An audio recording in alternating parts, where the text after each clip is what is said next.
High in the Appalachian Mountains, shrouded in mist and mystery, stood Widow's Peak. The old house was a spectre against the desolate landscape. Its windows, like vacant eyes, stared out from its decaying facade. Locals whispered tales of Widow Langley, her grief and her disappearance.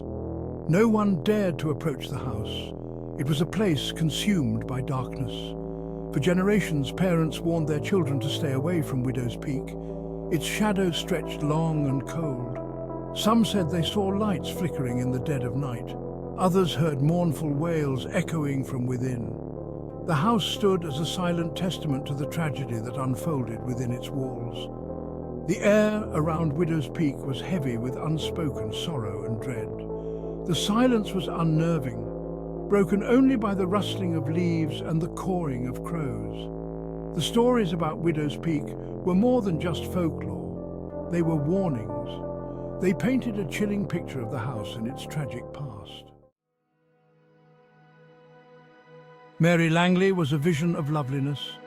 She had come to the mountains a bride full of hope and dreams. Her husband, a coal miner, was a strong and loving man. They built a life together in the shadow of Widow's Peak. Their laughter echoed through the halls, their love warming the old house. But fate had other plans. A mining accident stole Mary's happiness, leaving her alone in the large, empty house. Grief consumed her, twisting her into a recluse. Mary wandered the halls of Widow's Peak, a ghost in her own home. Her sorrow clung to her like a shroud, poisoning her memories. She would often be seen at her husband's grave, her cries of anguish echoing through the valley. Then, one stormy night, Mary vanished without a trace. Some whispered of a curse, others spoke of a broken heart, unable to bear the pain of a world without love. Gone, as if swallowed by the shadows themselves. The old dirt road leading to Widow's Peak was a path seldom travelled. It wound its way through dense woods, the trees on either side like gnarled fingers reaching out.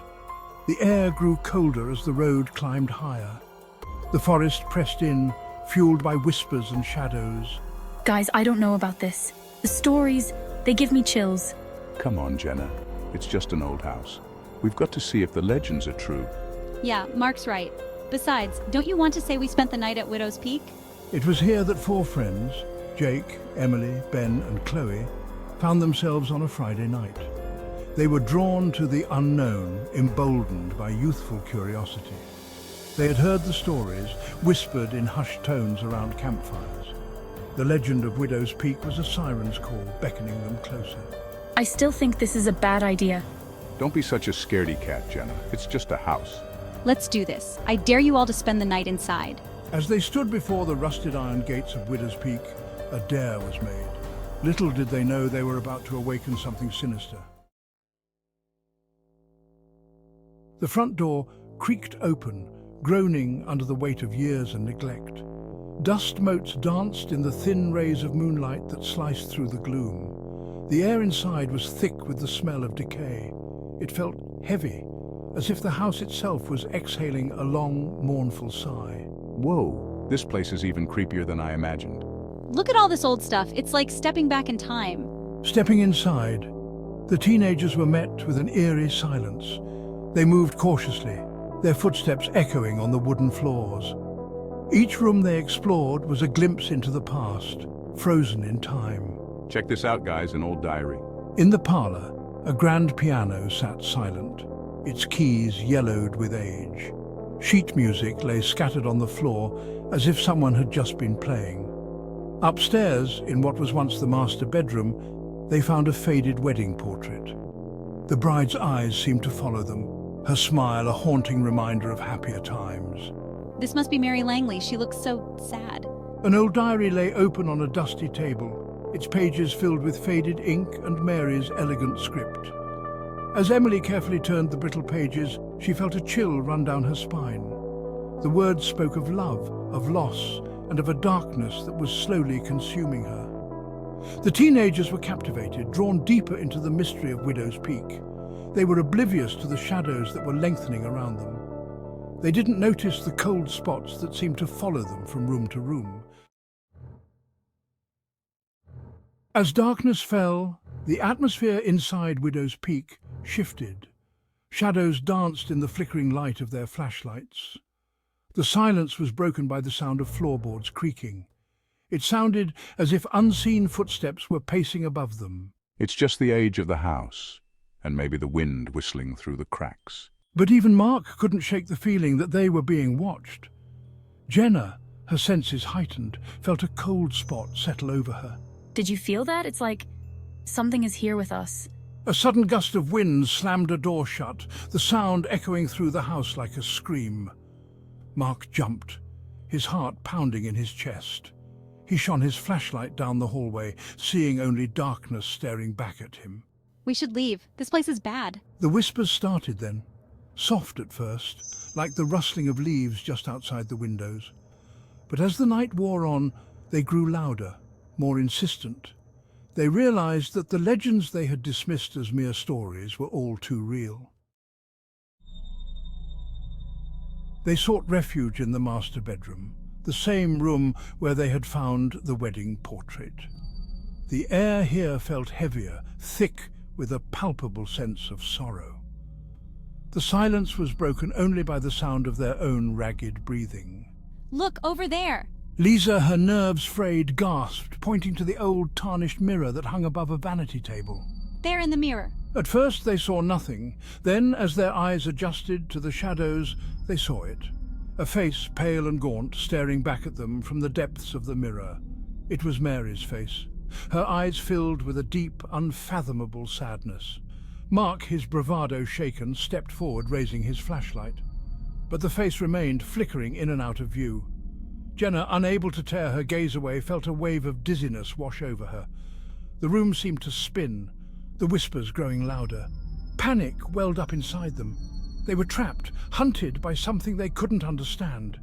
This was no game. This was real. A bone-chilling cold descended upon the room. The temperature plummeted, the air growing thick and heavy. The teenagers huddled closer, their bodies trembling with fear.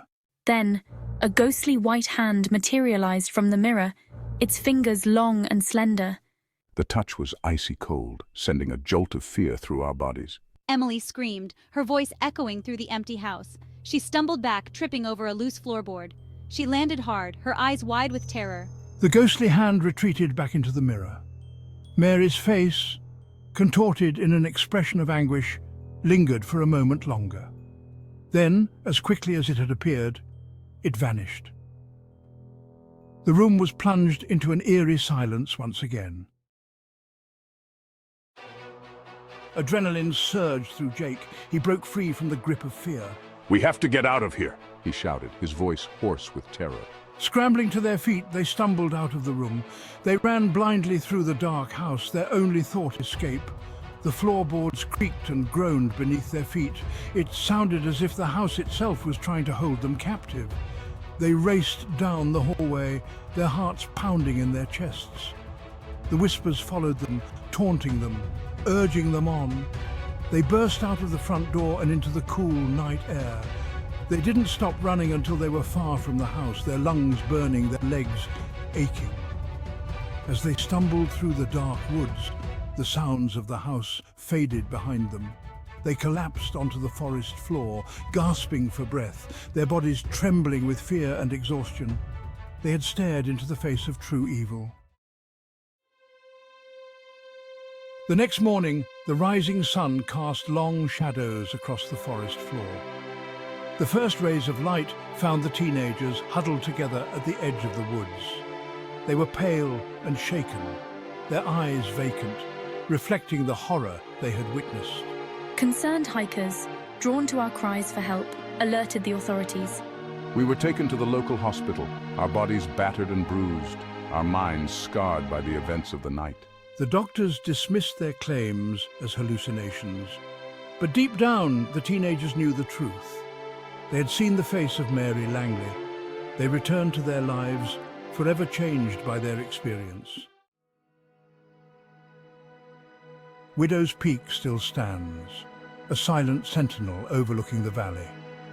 Its windows, like vacant eyes, seem to follow those who dare to venture too close. The stories continue to circulate, whispered in hushed tones, passed down from generation to generation. Some dismiss the tales as mere folklore, the product of overactive imaginations. But others know the truth. They know that some wounds never truly heal. They know that some places are forever marked by tragedy. The teenager's encounter with Mary Langley's ghost served as a chilling reminder. It reinforced the haunting legacy of Widow's Peak. The house on the hill remains a testament to the enduring power of grief, loss, and the restless spirits that walk among us. For in the shadow of Widow's Peak, some stories never die.